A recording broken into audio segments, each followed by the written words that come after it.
Okay, So you asked me if I was okay with you publishing what I had just said, all those extremely personal things. yeah.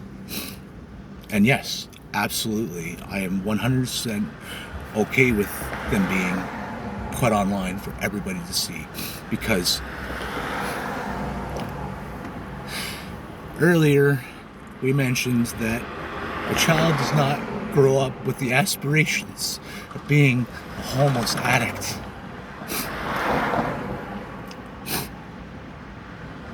Not every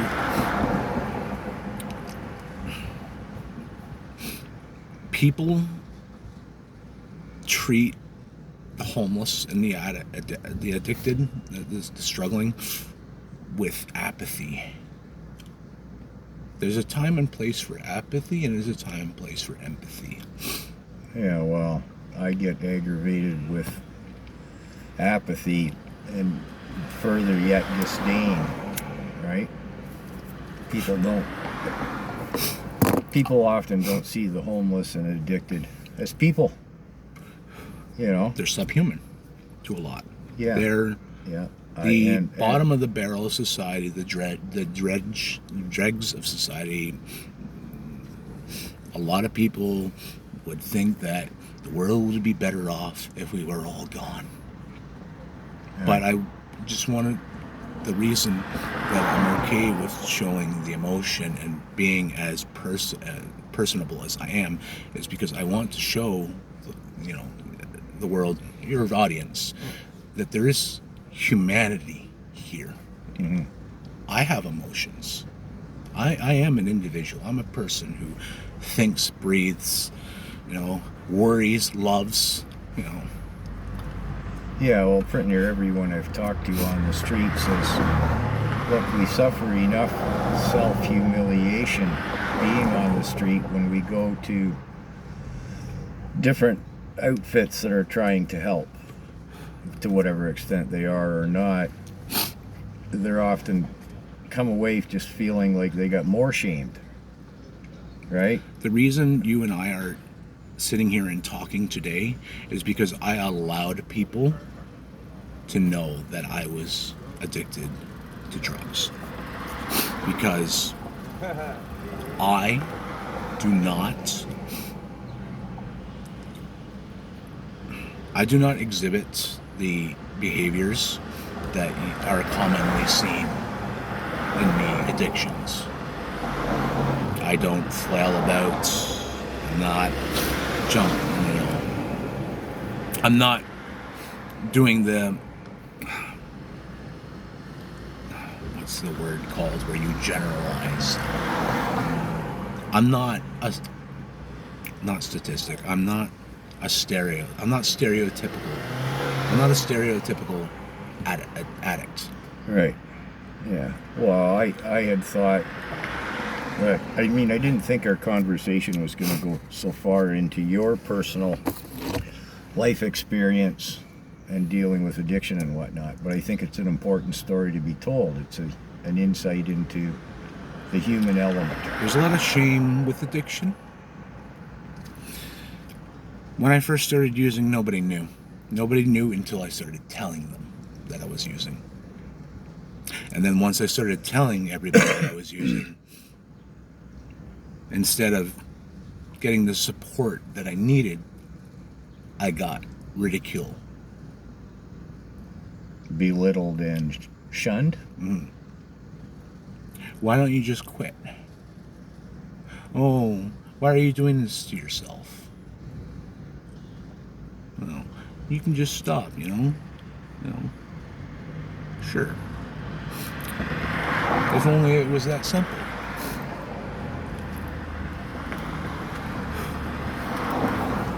Addiction, at the end of the day, in my opinion, is escapism. I am using to escape from my demons, the things that plague my mind. I use to numb the pain. I use to ignore the things I see.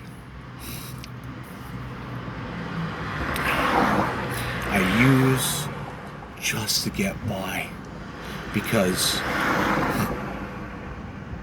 plainly, there are times when life's unbearable, and I'm very well aware that escapism is just that. The drugs. It's a temporary happiness.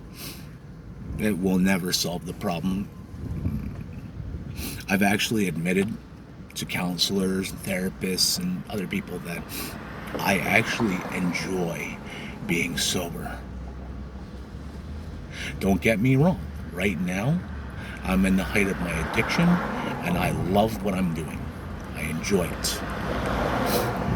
But when I'm sober, and I've had enough time for the chemicals in my brain to somewhat balance themselves out, I'm able to acknowledge that I am happier when I am sober.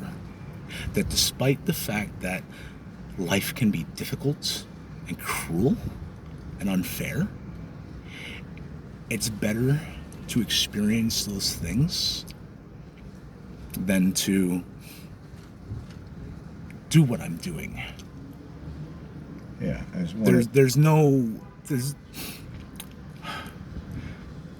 end goal here with addiction. The road only leads to one direction. Well, one of the girls I was talking to said one of the things with addiction, substance abuse, you don't emotionally develop. You're taking that escapism that you just mentioned. You're not dealing with what you need to deal with. You're postponing it. You're perhaps exacerbating it. And is that a somewhat valid statement? It's easier for me to use and hide from my own problems and try and help other people with their problems than it is to deal with my own. I'm gonna share a personal quote with you.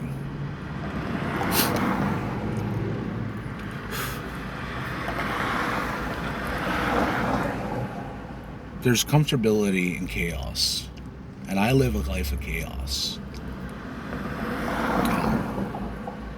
Now, everything we know about the concept of chaos is that it's unpredictable. But that's incorrect. There is predictability in chaos. Right now, what I've done to my life, I was 2 months sober until a week ago. What I did was I self-sabotaged. I gave up deliberately for no reason, just because I could or wanted to.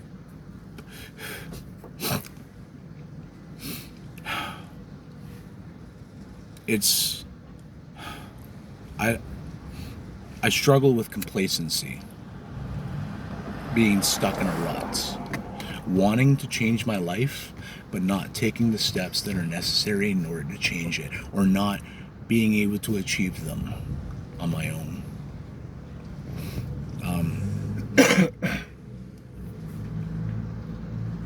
Being sober exposes me to everything in the world that I despise. Seeing, hearing. I don't watch the news. I don't listen to the radio. I do keep up to date on world events, but there's too much fear-mongering in the media. There's so much negativity. Not enough positivity. And the positive things that they are talked about are trivial and minute. What do I care about the Kardashians and stuff like that? Yeah, who won the hockey game last night? Yeah, I don't care about that. I'm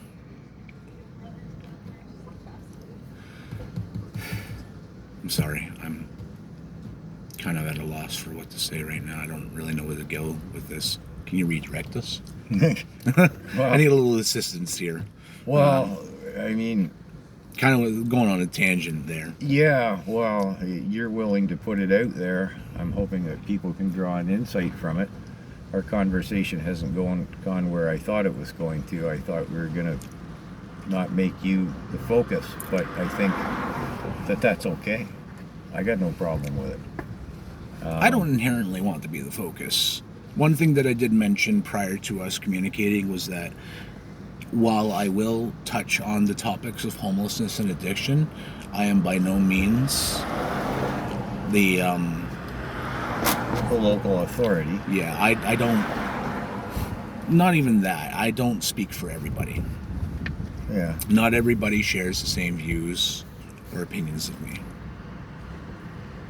Well, the girls who've told me their stories, the escapism, if I'll use that word, the bouncing in and out of addiction, and there's often a background story that isn't pretty in their personal lives, and the recognition that they are, well, voluntarily where they are. The physical addiction of the bad drug aside, right? I can still remember the first time I tried M. I was staying at the Alexander Bar in one of the rooms above, and one of my friends from when I was a teenager was also living there. And he invited me over, and he's like, "Hey, I have this. Do you want to try it?" And you were a teenager? No, at the time I was 23. 23 was the first time I used. Okay. So, for a long time, I blamed him and that other person for putting it in front of me and offering it to me. Because had they not offered it to me, maybe I wouldn't be where I am. However, nobody forced me to do anything. I chose to try it. I chose to ignore the advice and wisdom of the other addicts at the time. When I started using, I was using 1 or 2 points a month. $10 a month. So it was a weekend treat. Mm-hmm. Yeah, it was plain and simple, just a thrill, something exciting. Which it stemmed from other things, you know. I was like any other person, you know. When I grew up, I engaged, you know. I tried marijuana, alcohol, stuff like that. What kid doesn't? Yeah. Oh yeah. Yeah. The Marijuana in particular. Yeah. I mean, at least back in like the '60s, with things like, you know how, you know, the old propaganda they used to have back then. How it was the devil's lettuce and stuff like that. Oh, yeah, gateway. There's a Gateway drug. Yeah. This is your. I can firmly state that it wasn't a gateway drug for me. No. No, I don't think it's even in the same category of the bulk of the substances we're discussing here. I mean, when I was a kid, it was acid, right? Timothy Leary. I've tried that. You know. I'm going to mention this real quick. Something I learned while I was inside. In terms of lysergic acid tethylamide, or acid, LSD. So there was one man who manufactured about 95% of the world's product. Yeah. That guy got a double life sentence for it. He was never supposed to see the outside again. A number of years ago, he was, I can't remember what they call this, but it's some sort of forgiveness around. He got to a point where he's getting so old that they released him. This chemist who created this manufactured 95% of the world's LSD product actually warned about the epidemic 30 years ago. And 30 years ago, it was called White China. Yes. Think about that for a minute. 30 years ago, it was warned about. And here we are now in the height of this epidemic, and it's just getting worse. Oh, I see. I'm not going to be going anywhere with conspiracies or whatnot, but you have to wonder. I don't wonder. I don't wonder, and Yeah. I've discussed that in my videos in the past. Yes, the fellow who developed the F said he wished he never had. He didn't create it for anything near what it's doing to our societies, and I say society. So plural. F is bad, but there's something even worse called CF. Yeah, no. I met a man named Rick when I was in Sudbury. And Rick turned around to me, he said, "Rambo, don't come near me, I'm doing CF." I turned and I walked 3 paces and I heard him drop. He didn't even finish it. They had the Narcan him 6 times. He didn't even remember what he did. Dropped like that. I met somebody who smoked CF right in front of me for like hours.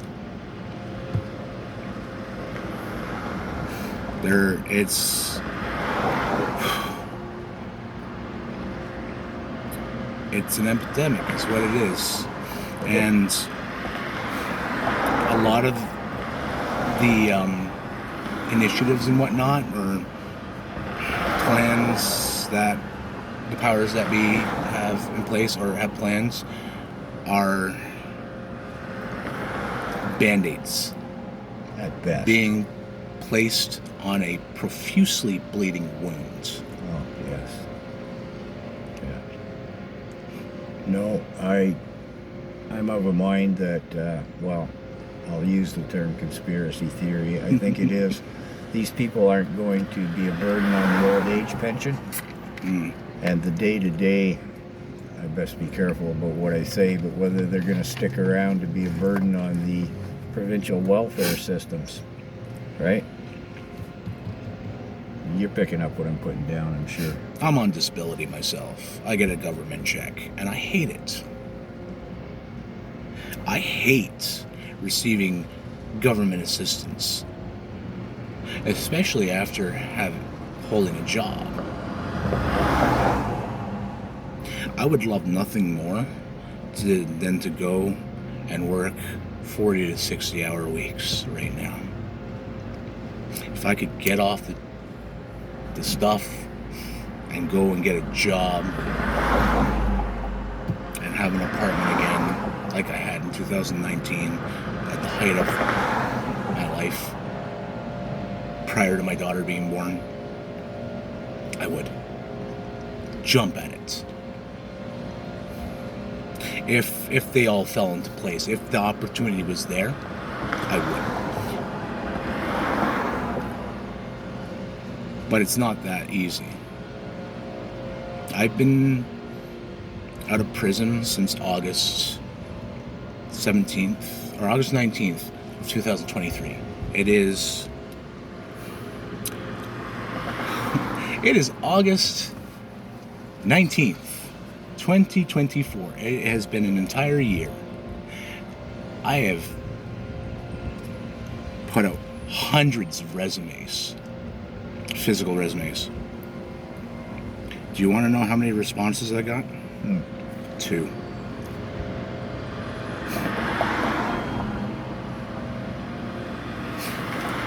Both responses, I didn't get either of those jobs because I don't have a license.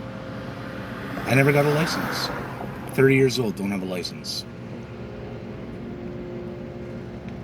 There are kids half my age that have a license. Or not quite half my age, but you know what I mean. Yeah.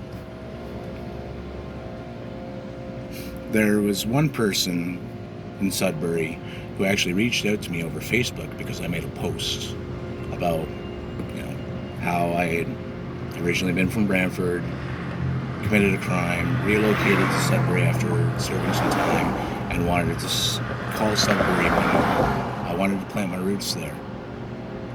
But at the time of that post, my parole was coming to an end, which meant that the day my parole ended, if I had no home and I had no job, I was on the street. And that's exactly what happened. This man reached out to me. We were talking. I went out, actually had an interview. We spoke for an hour. Everything seems great. I thought, this is great. And then he ghosted me for 2 weeks. Couldn't even just tell me he gave the job to somebody else or he didn't want to hire me.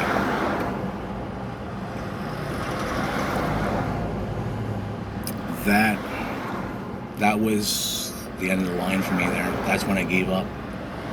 No, that was one of two things that made me give up in Sudbury and what led me to becoming homeless and then returning back to my hometown. The first thing that upset me, and I do not blame this woman in the slightest. There was a lady who had an apartment for rent, or had a room for rent. I had the money. I was going to go check out the room. I was slated to move in. Then I told her that I had prior convictions, and it immediately fell apart because this lady works with the disabled. Now, just because she works with the disabled and I live with her doesn't mean jeopardizes her work. Doesn't mean anything. I'm not working with the disabled. She is. However, she felt I do not blame her because that was her livelihood. She could not take that risk. And I'm glad that I told her because she was going to get a check on me as soon as I moved in. And then I would have been 1,000 in the hole. So that was the first thing. Once that fell through, I stopped looking for a place and I started focusing on getting a job. When I talked to the man and he ghosted me for 2 weeks, I stopped looking for a job too. I just wasted away. Waited for the day. I actually had romanticized the idea of becoming homeless. It was thrilling to a degree. And I'll explain why.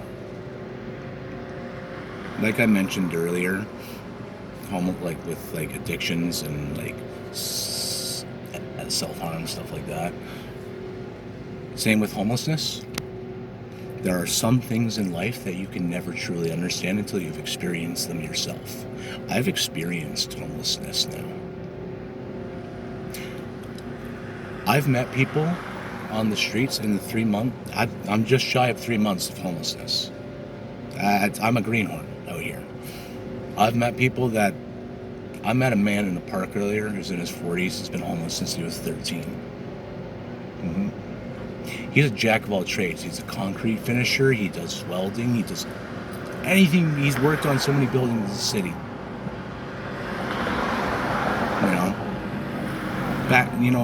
The whole thing with the human side of this. Just because people are homeless or addicted to drugs does not mean they have nothing to give to society. They're just at a point in their life where they need a little help. But if that help's not there and everybody is ridiculing them and pushing them away and telling them how much society would be better off without them, then what happens is what happened to me. They give up. What's the point? Because they already don't believe in themselves. And if they don't believe in themselves and you don't believe in them... I've heard this time and again, and in fact I do believe I've spoken to the guy you're talking about. I gotta go to the washroom. Yeah, no problem. How about we break it off and I'll go over to the library. Sounds good. It's getting fucking hot sitting there in the car too. The sun's coming out.